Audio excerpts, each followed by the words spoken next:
Welcome to NewYorkBIO's webinar series. This week, we've partnered with BioNJ to bring you a webinar on threats to innovation, foreign price controls, featuring Duane Shulthess from Vital Transformation. All right, good morning, everybody. My name is Jennifer Hawks-Bland, and I'm the CEO at NewYorkBIO. Thank you so much for joining us today for our Threats to Innovation webinar. It seems like a scary title, but the scariness is real. And you know, this type of legislation that we're going to be talking about today and the type of policy decisions that we're going to discuss could have a real impact. You know, it's interesting, New York and New Jersey are at sort of very different places in our historical growth. New Jersey has long been known as the nation's medicine chest. And New York has very early stage companies, with the exception of a few outliers. And it's been interesting to think about how these policy decisions will impact both companies that have long been located in places like New Jersey and been providing therapeutics and cures to the world, and those that are new, both in New Jersey and New York, who are really working hard to raise capital to develop therapeutics and cures that will really impact. I don't think we have to go back very far to know that in a small amount of time, our bioscience companies can really make an impact on our world health. You know, we didn't know we could do it as fast as we did over the last 18 months, but we've seen that happen, and we've seen the real impact of that. So we're glad you're here with us today. We hope you enjoyed the discussion. As a housekeeping measure, please ask your questions as we go through the conversation. Put your questions in the Q&A or the chat, and Debbie and I will get to them and pass them on to Duane as we receive them. So with that, I would like to turn it over to my esteemed colleague, my next door neighbor from New Jersey, Debbie Hart. Thank you. Thanks so much, Jennifer, for that kind introduction. And it's always wonderful to partner with you. And I can't wait till we can get back on the Hudson for our bio cruise, perhaps next summer.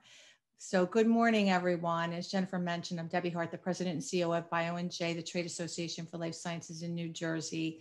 And echoing Jennifer's remarks, thank you for joining us today for a very special briefing on reference pricing and its impact on patient access and innovation. And I hope you've been staying safe and well in this really just crazy last 18 months. And as you know, we hope BioNJ's mission is to help our members help patients. And as our tagline states, it's because patients can't wait, and they can't.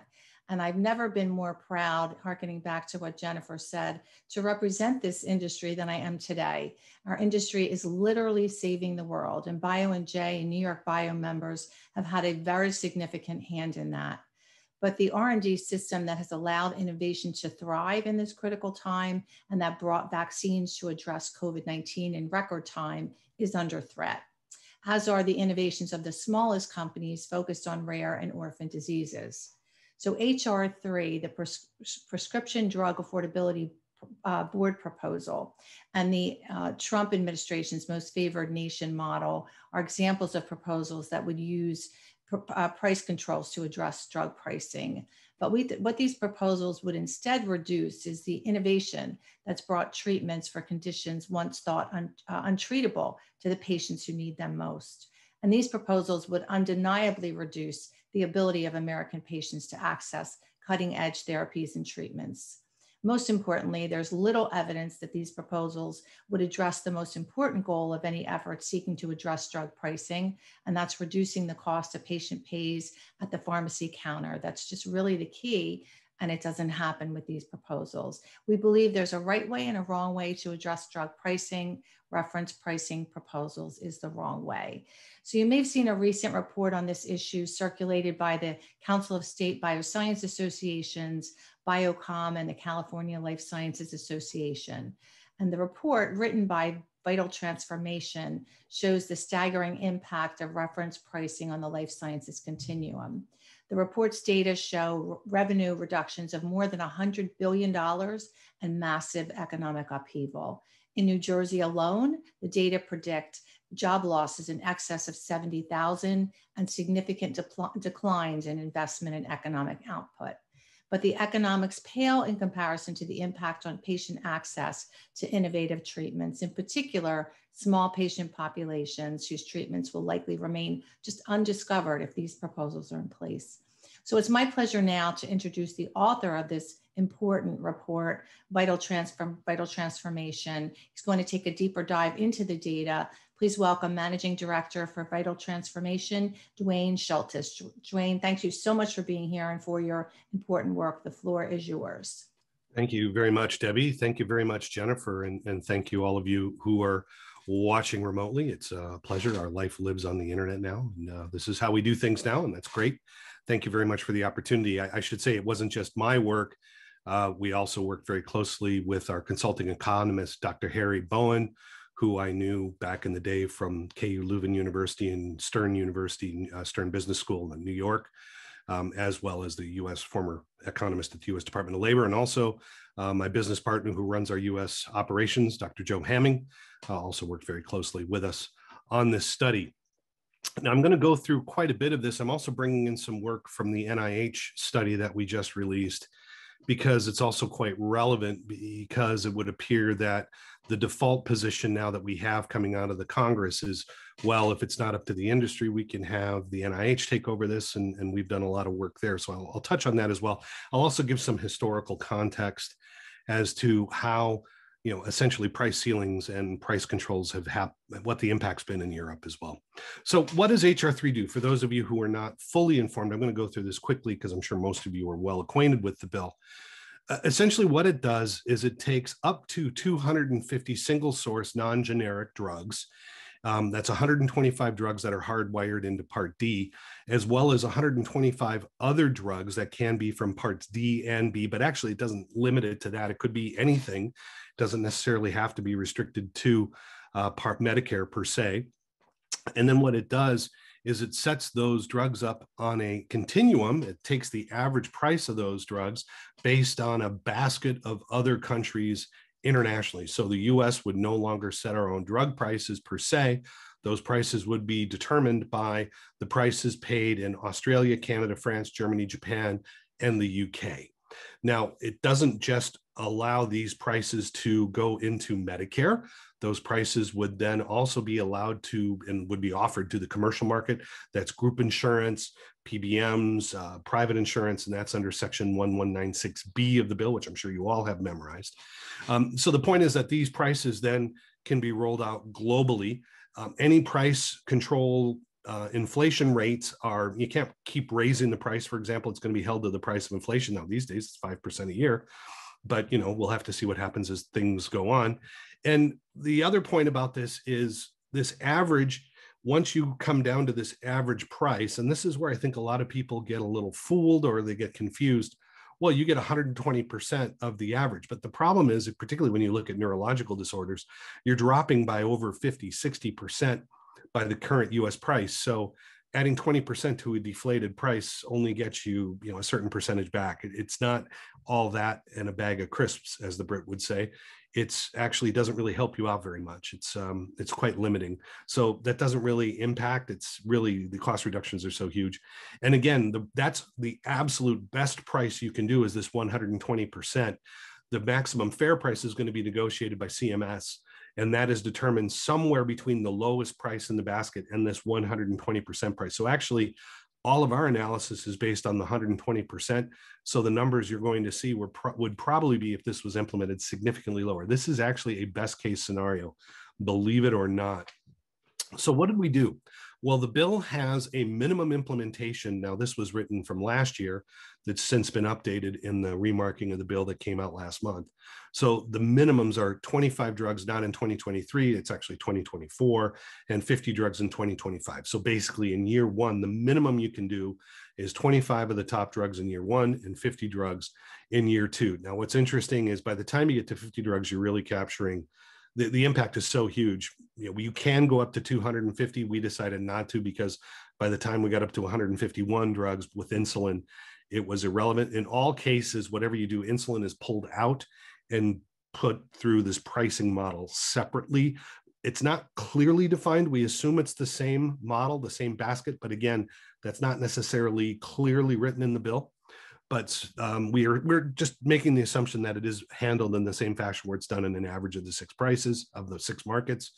And then we also looked at what we considered a full implementation. We had the pricing on 175 drugs, including insulin. By the time we got to the 125 plus the 26 insulin, the impacts were so enormous. And the marginal impact of each individual drug beyond 125 was quite marginal. So that's kind of where we stopped. And then what we also looked at was the behavior of the industry that would be impacted by these pricing changes over the past 10 years. So if we look back and say, okay, if this had been in place over the last 10 years, what is the statistical impact on innovation in the innovation ecosystem based on deals that actually occurred? How would this happen statistically? And I'll walk you through all that modeling. A couple things here. So what are the key findings? Well, the key findings are essentially, even with the minimal impact, which is the 50 drugs in year 2, including insulin, that gives us 102 billion base case. In other words, you're going to lose 102 billion in revenue, and that's the best case scenario. That's using 120%, not the midpoint price between the lowest price and the best optional price, as well as insulin. So if you take everything that you've got for the 50 drugs, you're still looking at 102 billion. Now, the industry averages over the last 3 years, give or take, the the EBIT for the sector in the companies that would be impacted is roughly about 160 billion. So you're really talking a 60-65% cut on revenue earnings. I mean, that's really going to be devastating, both for shareholder price as well as free cash flow. I mean, this is really going to impact the sector hugely. What's interesting is it doesn't hit everybody equally. A certain percentage of companies, top quartile, the top quarter of companies, even in the minimal implementation, lose 120% of their earnings before annuity and tax. In other words, the bottom line, their results, what you would report in your shareholder statements. A quarter of the companies lose 121% of that. So you're really driving the companies into loss. And those were the best performing companies. And the irony here is that there's no accounting for quality of drugs, impact of drugs, how the drugs defer costs, how the drugs may, for example, in Sovaldi, how it prevents liver transplants for 1 in 5 patients. None of that's accounted for. It just looks at price. It doesn't look at effectiveness or cost deferment. It just looks at what the price is today, not what it does for the system 5-10 years from now, which is pretty odd. So it really is penalizing companies who have the best drugs, the most drugs in the most innovative areas where we're lacking, treatments where we have high unmet medical needs. So the bill is somewhat perverse in the fact that it really hits the companies who have focused on oncology, neurology, Parkinson's disease, areas where we have a lot of challenges. That's really where the key impacts are. Also, it would impact down the tail because the revenues would be so lacking. Orphan drugs will be hugely impacted, as well as, companies would likely try to avoid Medicare Part B and D in the future. They would do everything possible to try and stay out of those baskets. A couple of the things, if we look at the ecosystem, and I mentioned how the companies have behaved, the companies now are working in partnership and in consort with a lot of small and emerging biotechs, and they're investing and sending out revenue and liquidity in partnerships. In New Jersey, you're one of the key drivers of this. A lot of the corporates are there, and those companies, those big firms, the J&Js, the Novartises, who are based there, are reaching out and investing in. A lot is in Massachusetts and a lot is in California, but a lot is in New Jersey and in New York as well. And what you find is that's $500 million over 10 years, 50 billion a year. It's almost equal to the R&D budgets. And we found 215 partnership deals that were signed potentially by companies who would be impacted by HR3, accounting for that close to $500 million. And we're not even including large M&A, J&J's acquisition of Actelion, AbbVie and Allergan, BMS and Celgene. We're leaving those off the table. If you include those, you're close to $750 million. We're really just looking at the small emerging biotechs. And what you find is that $100 billion a year is twice the annual current investment. So this would have a devastating impact on that behavior. And, we would see, enormous drops of 68 new assets emerging from these pipelines to, well, we think 7. And again, I'll walk you through the statistics if that sounds like a big number. We think it's probably quite accurate. And alone, for example, California is 25% of that total. So California alone accounts for 17 of those 68 drugs. 122 billion of that 487 billion of investments, roughly a quarter. And again, we would see California's input going from 17 to 2. Now, I know that doesn't help with New Jersey per se, but it just shows a state impact that we have calculated. And it just shows these would have devastating localized impacts on what would happen to your biotech infrastructure. So I'm going to give a little historical perspective about what pricing controls have done in Europe and look at how the EU actually operates. I think Americans are not really aware of how HTAs and how these practices have actually impacted innovation and why prices are, people have such a jaundiced view about why is the EU so much cheaper than the US. And it's a fair criticism, obviously, because it's, driving politicians to act. So let's take a look at this historically. If you look at what just happened, for example, with the vaccines and put this into a context of what a price ceiling does. If you look at, gas lines under Richard Nixon, again, I'm grayer, I'm a little older than probably most of you. In 1973, OPEC, the oil monopoly, the oligopoly, put in price controls and raised radically the price of oil, almost overnight. And Richard Nixon then put in pricing controls for a gallon of gasoline, and that led to huge shortages. If you look at the Soviet Union and recently Venezuela, who put in pricing controls on the cost of food, that leads to supply shocks. This is what happens inevitably when you lower the price of assets below the demand curve. And Europe decided to embark on a strategy where they were going to uniquely negotiate as a bloc on their vaccine acquisition strategy for COVID-19. It wasn't about acquiring volume for inoculations. It was actually controlling cost, which has turned out to be a foolish approach to the vaccine strategy, because what ended up happening is, for example, Pfizer had a contract to deliver 200 million units in the United States by June. The European Union has a similar contract. They don't deliver until September. So this has been an abject failure. And in Belgium, for example, they saved 125 million on their vaccine acquisitions, roughly $12 a pop for each shot, but at the cost of 30 billion in lost GDP. So this has been a failed strategy. And plus, it means that they're getting the vaccines very slow. If we look at Israel, now this is from a couple months ago when I ran the hard data. If we looked at Israel, they're doing 1% a day, 1.1% of their population a day is being vaccinated. That means Israel's basically done now. They've done, in 91 days, they can do the entire population. The United Kingdom and the United States were running about 0.5% a day. Belgium's doing 0.1% of 1% a day. Where I'm here in Belgium now, it's going to take over 800 days to vaccinate the population from March 1st. I mean, this is a disaster. And this is what happens when you see the pharmaceutical sector. What they are doing is by putting in price controls, and what the object of when Secretary Azar promoted this at Brookings Institute in October of 2018, when they announced this plan under what was called then the IPI, the International Pricing Initiative, the idea was to try and force drug companies to raise prices in Europe. It's not like there hasn't been an effort to do this. If you look at what happened with the cystic fibrosis drug of Vertex, essentially the UK, the NHS, threatened to take their intellectual property in a compulsory license. This has been going on forever. People, even though Europe is cheaper, they delay entry for hundreds of days, as I've just shown you with the vaccine. It takes 550 days right now for oncology products to come to market in France, just today, right now. And they're also threatening companies who they cannot come to a pricing agreement just to actually compulsory license and take their intellectual property. Plus, those companies working on gene therapies, for example, or human-derived tissue autologous therapies, stem cell therapies, CAR T therapies, obviously J&J, very active, Novartis, very active in New Jersey. This is the words of Eduardo Bravo, not my words.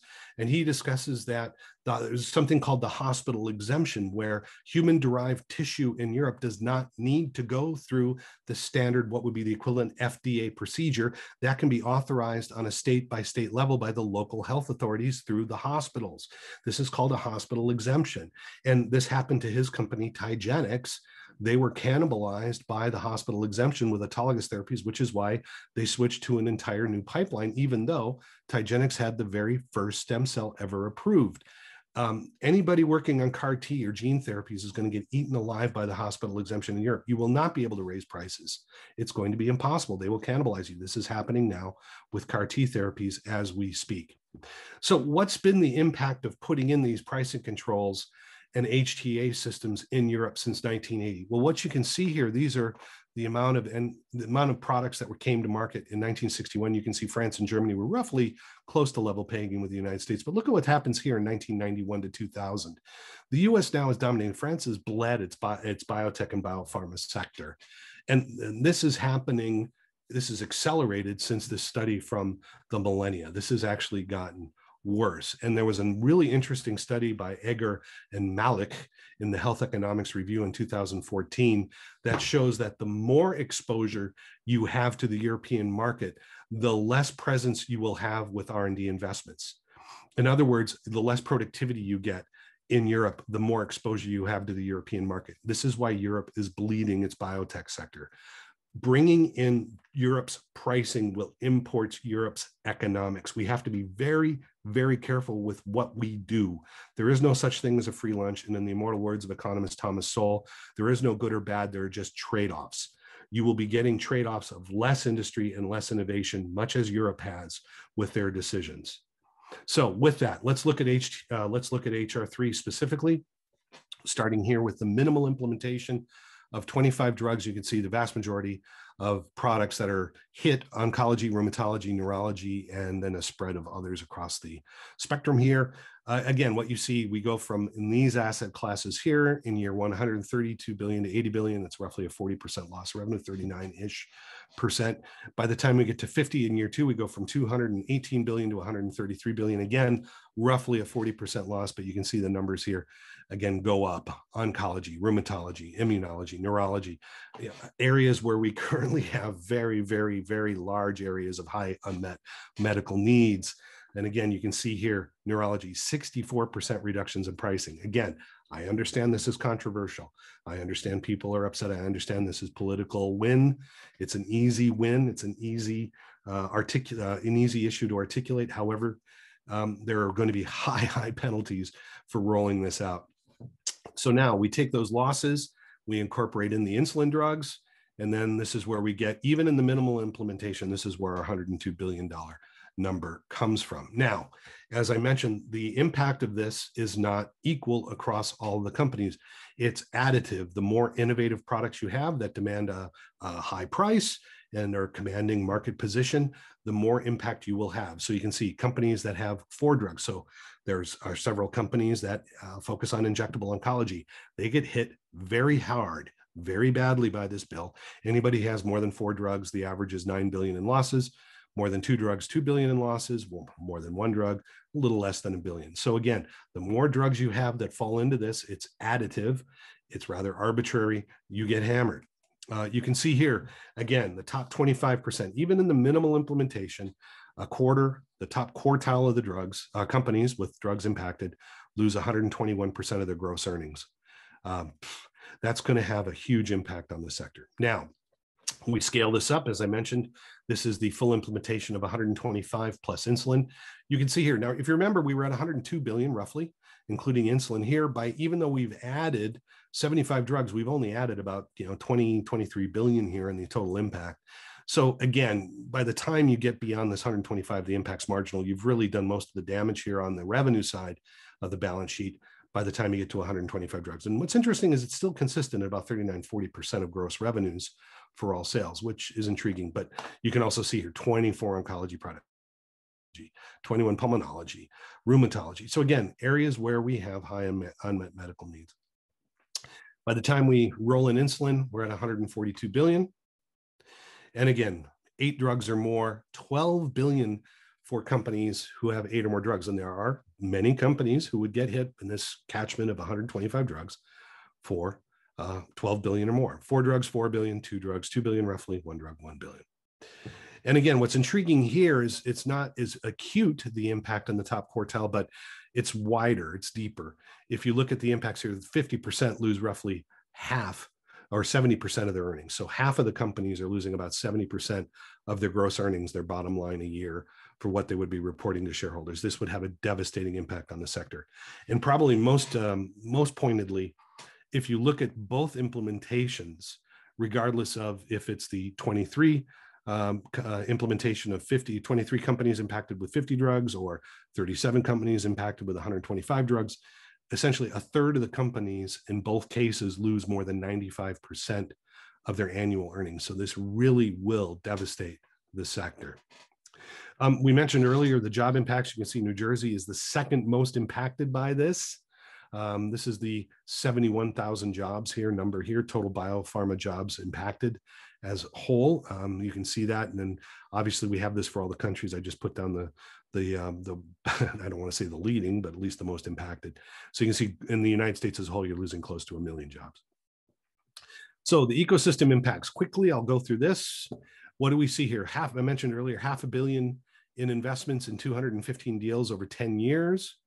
What does this mean? Well, again, I mentioned how if we go back to that Demarich study from Harvard, going back to 1980, you can see how dominant is the US now?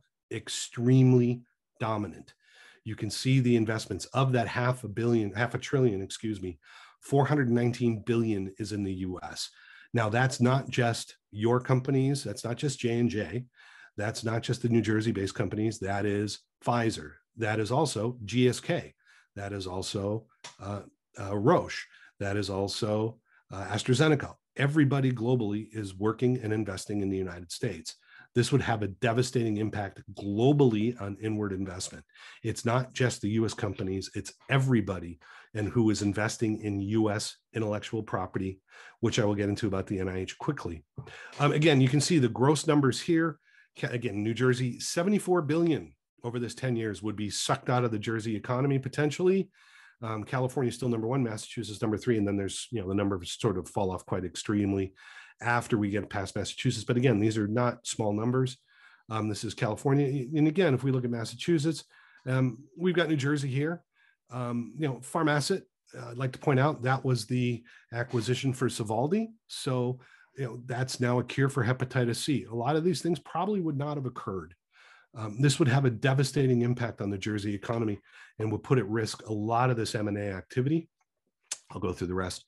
And again, we're not making up this impact. If you look at how the investments flowed, we found statistically, and you can look on our website and see how we've peer review published a lot of these models. Early and mid-stage venture capital is an extremely good predictor of market entry, statistically so.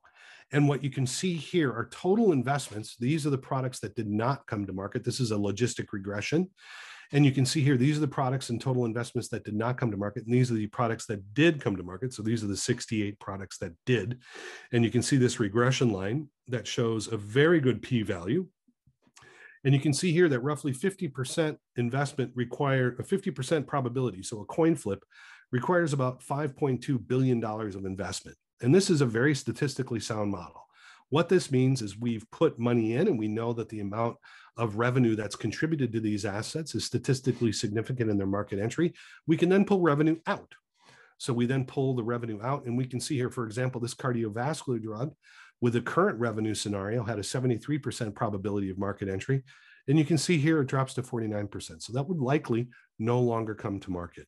And you can see here that there's a lot of stuff that is quite unlikely that came to market. And again, there would be a radical compression of this sector and no one would be risking these anymore because they would not be able to get a return on investment to quantify and validate these investments. They would be focusing over here on the large indications. Again, where we would end up is where we were in 1999 when everyone was complaining about the Me Too cardiovascular drugs. That's where we'll end up. Targeted therapies, orphan drugs, anything, Alzheimer's disease, those things would vanish because the possibility of getting a return on investment is highly unlikely. And again, the numbers just get worse the larger the revenue reductions. Now, I'm not going to go through this in detail. You can go through this. You can download this off our website. And again, I've also looked at California. I'm not going to go through that in detail. Again, you can look at this on our website. Quickly, what are the core findings here? Well, again, you're looking at a 62% potential loss of revenue with the larger indications. People are not going to do their work here. They're going to go somewhere where they can get a return on investment. This is going to cause huge growth in China, Singapore, and Korea. Investors are going to go there. Already, you have 250 CAR T trials last year in China, 140 in the United States, only 30 in Europe. Again, you're going to see more innovation go where you can get prices. And ultimately, you can read this on your own. What will happen is companies will avoid circulating drugs in Europe. They will withdraw from the negotiations. They will not circulate pricing in Europe. They will just focus on the US. And ultimately, what's going to happen is a lot of people in Europe are not going to get drugs. Now, maybe the US wants that. Maybe they will, but then we have to anticipate that there will be reactions and aggressive actions by the countries who are no longer getting these life-saving drugs, and they will then probably threaten compulsory licenses and IP, and that would require the government to then enter trade disputes through the WTO. I don't see this administration necessarily going down that path.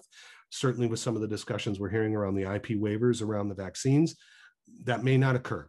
Again, I would hate to bank on that given the current political environment in the United States. Just be aware this could have a devastating impact on the sector overall, and companies will be defensive and they're not going to sacrifice 5% of their sales volume for 75 to 80% of their profitability in the US where the market lives. So obviously one of the things that people are saying is, well, then we're going to pivot everything to the NIH. The NIH will discover drugs.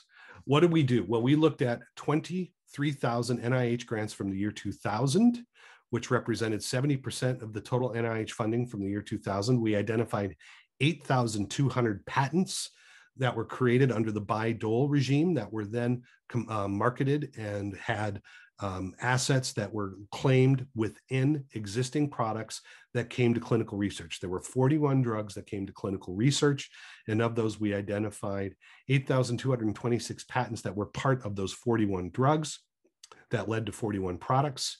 Now, obviously, not all 8,000 patents were tied to those 41 products. We then looked at each individual patent in every 41 drug for all years, and we identified a total of 511 patents that could be tied to the NIH.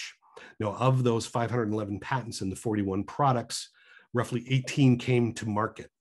And then we looked at all of the individual financing rounds and all of the contributions to those assets from the private sector, as well as all of the grants from the NIH. And even if a patent was from, say, 1999 before the drug came to market, but then often, as you see with the NIH, the grants go for 10, 15 years beyond that, we included all of the revenue. So we gave a very broad reach to NIH funding in the context of this research. And what did we find? Well, what we found is in the drugs that came to market, the 18 products that were approved, the private sector gave $44 billion and the NIH gave $670 million in total. You can see that overwhelmingly, again, we have one product that had a large late stage acquisition prior to approval, but you also see here 8 million and 8 billion, 8 million and 3 billion, 5 million and 1.3 billion. So again, we're talking orders of magnitude of private funding to NIH. Now, statistically, does that matter? We'll get to that later. Obviously, that's a fair question. So we ran some statistics on this too. You can see how this breaks down by clinical area. Again, 5 million to 5 billion by oncology, 100 million to 2 billion for neurology, endocrinology, and et cetera, et cetera. This little blue part is the NIH contribution. Now, what's really intriguing here, and I think this is probably the key finding, of the 41 assets and of those that did not come to market, the 23 assets that did not come to market, there's a substantial investment by the industry and by private investors to test those out and to test the waters. And this runs afoul of a lot of the narrative that the industry is just creaming off the best IP and not really sinking their teeth into these things to try and determine if all the assets have value. No, that's not what we see at all here. We see several $1 billion, particularly in phase 2, which is, fail early, which is great. This was actually heartening. I was glad to see the larger investment in phase 2. And what's intriguing here is even on those assets that didn't come to market, there's a substantial investment here for them to test and see if they have market potential. So this is quite intriguing. And we're currently publishing this research now. We're in the process of working on a study. So I do think this is one of the core findings in the deck. Also, what's intriguing, if you look at the actual assets in total, the 18 that came to market, obviously we didn't include the one that was just bought in October because there is no peak sales. I mean, 4 of these had relatively no sales at all. And really, when you get to 143 million here, most of these are probably breaking even-ish, but the vast majority of these are losing money. And it's really only 3 or 4 of these drugs here that are blockbusters per se, that are essentially paying for everything else. But let's not kid ourselves. A lot of these assets are orphan drugs and rare diseases. And if we don't have them there, someone will not be treated. So the system now, essentially there's a subsidy tail that happens from the blockbusters, similar to what you see in the Hollywood film industry, where, the Avengers is paying for, a margin call, a sort of small, intimate movie that's character driven. It's not just everything Avengers. And unfortunately, where we'll end up with HR3 is probably everything Avengers. And we're going to lose the sort of small, intimate margin calls and things like that are character driven pieces, which, we need these drugs, unfortunately, because until we have cures. And the fact is, these do treat people. Statistically, again, we've presented this to NCATS, we presented this internally at the NIH several times. And one of the questions is, well, is this just a reflection of the more money drives success regardless? Well, no. What we see here, when there's 0% private financing, and this is total private funding is the mix of funding, there's always a certain percentage of NIH funding because that's our baseline. We assume there's an NIH grant. So when there's 0% private financing, there's 0% probability of market entry. What you see here is these products that came to market, when you see over 90% a private market contribution to the asset, you get a roughly 60% probability of market entry. And again, p-value, these are small numbers, it's only 40. So there's a lot of variance here. So yeah, it's not a p minus 1, 0.0000, but it's a strong statistical, it's 1 in 100. We'll take that, we'll say that's good. And what it shows is overwhelmingly, it's the private sector that is dictating, well, statistically it is saying, it's the private sector that determines success. So with that, I will stop. I hope I've been through a ton of material. Went 5 minutes over, sorry about that. But if you have any questions, please, I look forward to taking them, and I look forward to hearing from you, and thank you for the opportunity. Thank you, Duane. Yeah, so Debbie and I have a few questions for you. I'm sure you do. And then for those of you listening in, please just submit your questions in the Q&A and chat, and we'll get to them. So we talked a lot about HR3, and granted, like there was no reason for us to go through like all of the details, but I think one thing that people will want to understand more about is sort of what is the trajectory and process. And just for reference, I know that, and for everyone's understanding, this bill has been reintroduced in this Congress, right? It was around last Congress, it's been reintroduced, and I think it's been referred to four different committees in the House, right? And so it's not like it just has to go through one committee and then to the floor for potential passage. So give us your best guess on sort of what the process is going to be from a legislative perspective. I think that's going to depend if this goes through reconciliation or not, if they're going to try and attach it to some other bill. Again, we're not a lobbying firm, we're a health economic firm. I should preface this by saying our largest client base in Europe is the public sector. We work with governments. So we don't pick dogs and fights in this one necessarily. We just run the numbers and say, hey, look, here's what's going to happen. I think when it was initially passed, and the bill was even more aggressive before, there are some paybacks and clawbacks now about trying to put dental in and things like that I do think are worthwhile and valid. And those parts of the bill that were added since the previous revision are good. I do think interestingly enough, though, is that this bill had overwhelming support from one side of the aisle in California and Massachusetts. And ironically, I think those people who were very supportive of the initial draft of the bill realized, oh my word, this is going to actually crush our biotech sector. So I do think there is a hard reality that is catching hold. Yeah, of course you can this way. Essentially, you can put rent controls in like they've done in New York too in the 70s. That caused huge problems where people it was more beneficial for people. If you remember Bronx's burning, people were burning down buildings because they couldn't actually afford to renovate them and they couldn't afford to rent them anymore. There are consequences to decisions like this.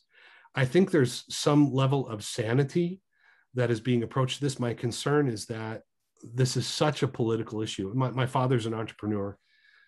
He has thyroid issues. He has to take quite expensive thyroid medication. And he understands business and he understands our work. He understands math, but he's like, well, it's really unfair. Canadians don't pay what we pay. I get it. I totally get it. It's political red meat, and it's going to be hard to avoid that. I do think that there's enough common sense around this now to realize this particular bill, HR3, may not pass in its current function. They're trying new options. There's the Grassley bill and other things in the Senate that they're trying to get. I don't know if they're going to get consensus. I do not know. But I do know, regardless, the fact that neurological products are 60% more expensive in the United States compared to the basket, that's a problem. And I understand that. I would rather see this become a trade issue. I think this needs to be a trade negotiation between Joe Biden and the European Commission, rather than a pharmaceutical company going into the wolves in the UK Parliament and being, no one is going to lose a vote, dragging a US pharmaceutical company over the coals. That's not going to happen. And that's the political reality. Yeah. Hey, one follow on to that. Do you think that sort of COVID and the rapid development of therapeutics and vaccines has had an impact on the way policymakers think about this type of legislation? Yes and no. Again, I'm somewhat jaundiced because my seat where I'm talking to you now is in my office in Brussels, which has been a basket case on how they've managed COVID-19, both from had #1 death rate per capita, and it's been, an absolute failure in the management of the vaccine strategy. I think you have to look at this, unfortunately, from the view of the consumer who has been locked down for a year and unfortunately maybe has lost a business, which many people in Europe and the United States have due to local politics in many cases.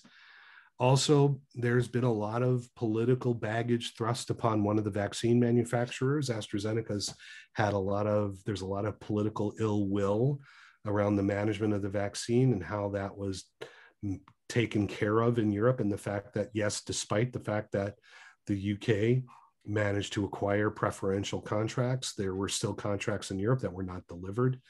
And again, that's unfortunate, but that is a reality, and that has political blowback. I think the US situation is very, very different from the European situation in that the US very quickly moved. Obviously, the Trump administration did not offer money. I mean, they could have, but they didn't. Moderna got government money for the R&D work. Pfizer just had a guarantee of sale, and Pfizer took a big bet. Let's not kid ourselves. Yeah. Pfizer was building factories and running clinical trials simultaneously. They put several $1 billion down on the table. I mean, they made a big bet. Now, obviously, partially that's due to the confidence they had in the technology, and it was well-founded. But they did have a guarantee of sale, which took some of the pressure off. You didn't see that in Europe, obviously. Europe had a different approach. So I think, and obviously with the gamesmanship that's now being played around IP waivers, which let's not kid ourselves, will do nothing for the manufacturer of the vaccine, but will potentially give away a potential future cure for oncology. That to me is quite scary. Do we really want to be giving away the potential next generation cures for, say, the cancer, Lou Gehrig's disease, perhaps amyotrophic lateral sclerosis, which increasingly in a lot of research seems to have a viral connection? What about potential? I mean, I'm already hearing that there's some companies, that one of the companies is working on an AIDS vaccine using mRNA. And which would make sense. It's a coronavirus that's probably very transferable. It's quite conceivable we could see a very effective AIDS vaccine very quickly. Do we really want to give that away? So I think there's a lot of political goodwill there, but I think unfortunately there's still a lot of political row to hoe from the standpoint of coming into the midterms. And and also I can't forget this: MFN passed. That was law. All right, now it was stopped through the legal action, and our economic impact assessment that we made previous to the work in HR3 was delivered as part of that court case, and there was an injunction filed of which our evidence was also given. But so we were part of that case, but that was law. And we can't kid ourselves. This stuff may happen. Absolutely. So Duane, thinking about what, you talked about the impact on these kinds of practices, not even proposals in Europe. To me, the numbers just don't lie. So are they noticing, the impact on innovation, the impact on a patient access?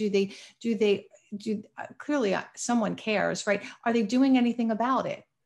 How do we again, take a look at what Europe has done and learn from that?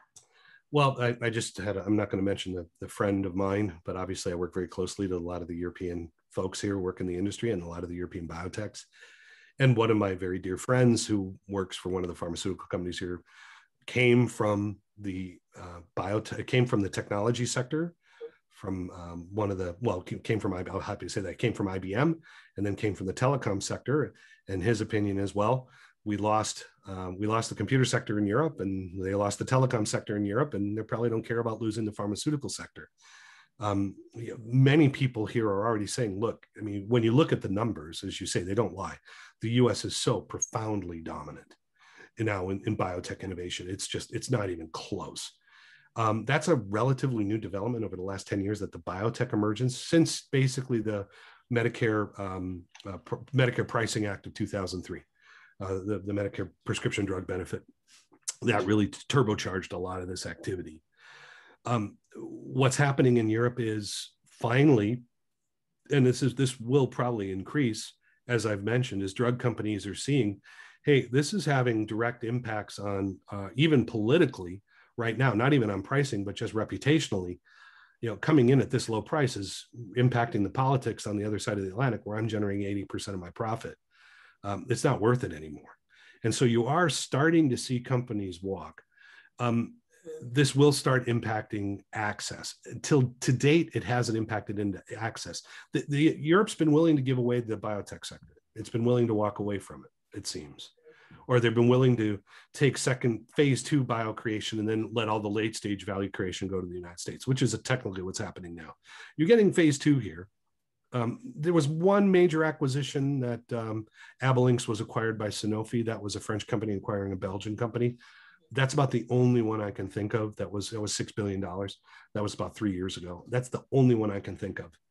Otherwise, all the acquisitions are still going on in the United States. So the only thing left for the companies, if it's reputationally hurting them politically now in the Congress, is they'll probably start walking. But then that gets into the IP waivers and compulsory license argument, and that could get very, very ugly. That's my concern. Wow.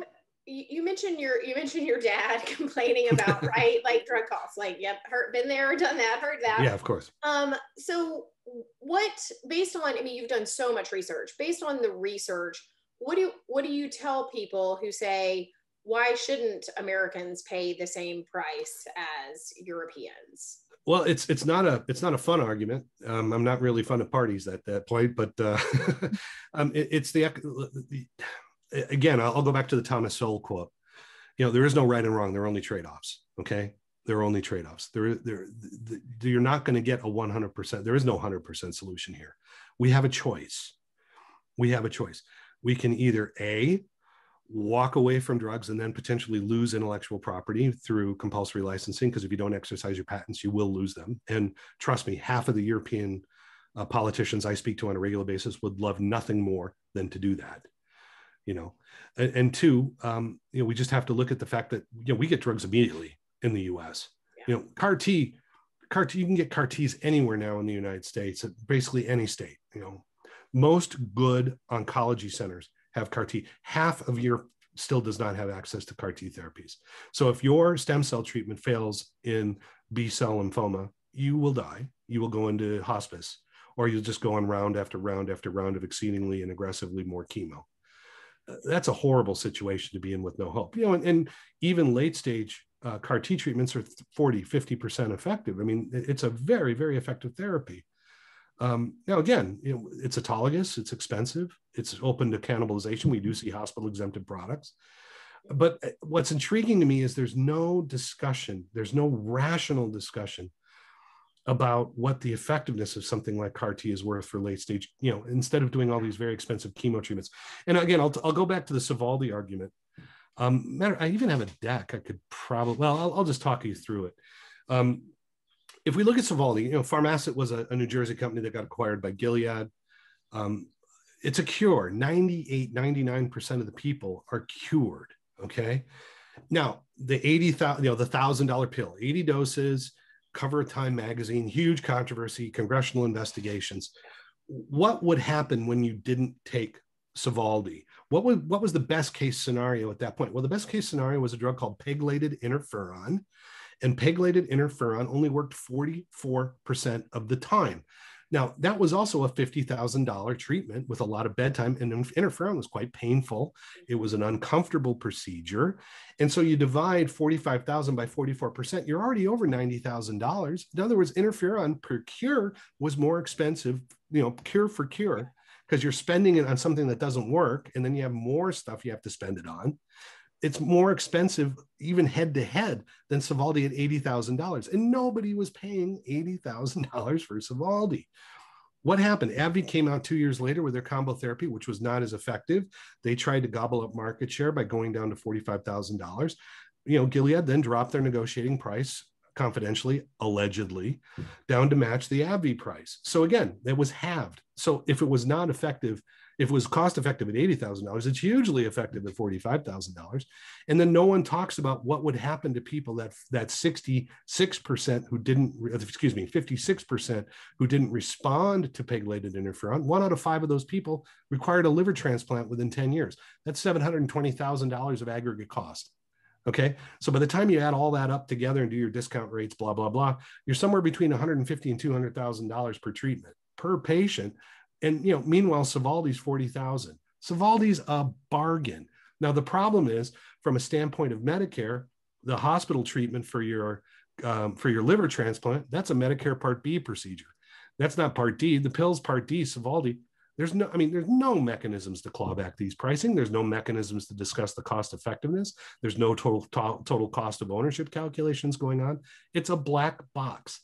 Plus, in Europe, I'll go back to CAR T here momentarily. If you look at how stem cell treatments are compensated in Europe, there's a block price of 18,000 euros. Here you go. That's it. There's no cost accounting. There's no overhead charges. There's nothing. So all of the extra manual labor that goes into a stem cell treatment, and trust me, there's over $200,000 of just hospital charges that go into a stem cell treatment, that just gets shoved onto the overheads of the hospital with no accurate costings. How are you going to compete against that in an HTA procedure? You're not. But then again, it's a rigged game. No one's looking at the actual costs here. We do at our firm. But very few people do. And of course, a lot of people don't get access to the data either. Fortunately, we do through some of our partnerships, but it's not easy. And people don't like hearing the truth, unfortunately. So the reality is, forcing this onto a drug company to try and negotiate with a government who is already saying no, no, no, no, no. I don't see how this works with the drug company trying to take this on. I really see this as going to have to become a trade issue for this really to move. And we've been saying this now for 3 years. I just don't see any other solution to it, really. I really don't. Scary. So, and to our audience, we welcome your questions in the chat box. There is one in there. We sort of answered that with a previous question. So Duane, we had asked you to take a look at, New Jersey. There's a prescription drug affordability board proposal on the docket. And we asked you to take a look at that. Would love your thoughts relative to our conversation today, please. Yeah, sure. Obviously, I've not done the deep dive, and we haven't run the economics on it, so I don't know. But I will say this: the bill's bereft of technical details. It's quite good in sky high rhetoric. It's quite lacking in, shall we say, clinical application. 30%. Drugs that cost more than $30,000 a year, or a drug that has more than a $3,000 a year price rise. Again, sure, that if that's your benchmark, or anything over $30,000, we're going to decide it's not affordable. Okay, based on what? I gave you the Sovaldi example. You're actually losing money in that case if you try. I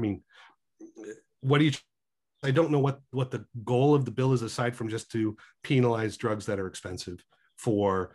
We feel that these drugs are expensive. That's basically what the bill says. I will say this, without a rigorous methodology, or without a goal that's clearly stated as to what the purpose of this is, New Jersey is the second largest biopharma market, according to our research in the United States. Look at what's happened in Europe. I would be very, very cautious about looking at this application. Look at what's been happening in California. There's 18 billion in tax revenue that's left the state over the last 2 years through the COVID, that's moved to Texas, Arizona, Nevada, and Florida. A lot of those are businesses. I don't need to mention Elon Musk has moved his business out of California. You have a pharmaceutical sector because the conditions are conducive to having a pharmaceutical sector. You could chase it away, as we've seen in Europe. Liquidity does move, and if you're costing companies artificially their R&D, the economic study I pointed out earlier that showed the more exposure you have to a state that is putting cost controls on, that actually impacts your competitiveness globally, because you're weighing down things related to bureaucracy, which does have an onerous impact on companies' overheads, because you're spending more time focused on the bureaucracy of the state. People will avoid that state eventually.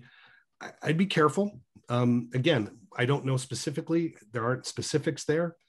But everything I've analyzed, both compared to HR3 and the dynamics of the European market, says you start putting in these cost controls like that, you will lose, your biotech sector will be reduced, because it will be. That's just the nature of the game. We have time for one last question. And through my time at GSK and then my decade at Merck, I always said, we come with a white paper and the opposition comes with a bumper sticker. So what is your bumper sticker that we should use around the NIH funds all therapeutics argument? Without industry, no drugs. Without industry, you don't get drugs. That's it. Without private investments, those things don't come to market, period. Statistically, I mean, we've run the data.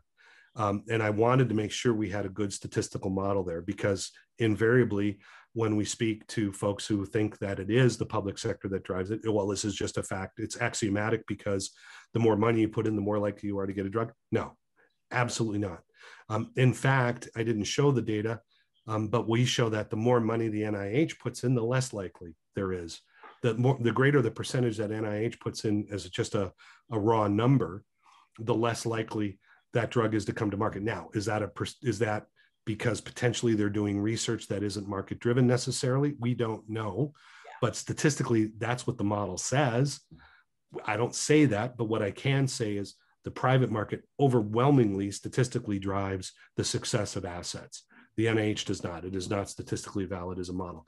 Now, that's our model. There was also a study that was done out of the University of San Diego that looked at their cohort from 1990 to 2000, which is kind of how we went down this road. They did it as a mean of mean test, the standard error test. It assumes normality, which is why we went nonlinear logistically, because it's a more robust model. Regardless, they had a similar result. If you spun out of the university and you were a recipient of NIH funding, you had a lower probability of success. And the highest probability marker of success was the size of the initial public offering. And it's intriguing. Our results sort of mirror those in a slightly different way. But again, it's the private market that's driving success. You can't kill the private market, or you will kill success. It's the only way I can say it. I know, Jennifer, you're going to close it out in just a moment, but just on the theme of bumper stickers, I have two. So number one is our industry saved the world, right? Yeah. And the other thing is get vaccinated, everyone. Thanks, Duane, so much. And Jennifer, back to you. Thank you. Thank you, Duane. This was very helpful. And I shared the link in the chat to everyone for your website. Debbie, thank you for, as always, I love to host things with you, and eventually we'll do it in person. So thanks everyone for being here, and we appreciate it. All right, take care. Thank you very much. Bye. Bye-bye. Thank you for joining us for our webinar, Threats to Innovation, Foreign Price Controls, brought to you by NewYorkBIO in partnership with BioNJ. Follow us on Twitter at NewYorkBIO, keep up with us on LinkedIn, and check out our website, www.newyorkbio.org.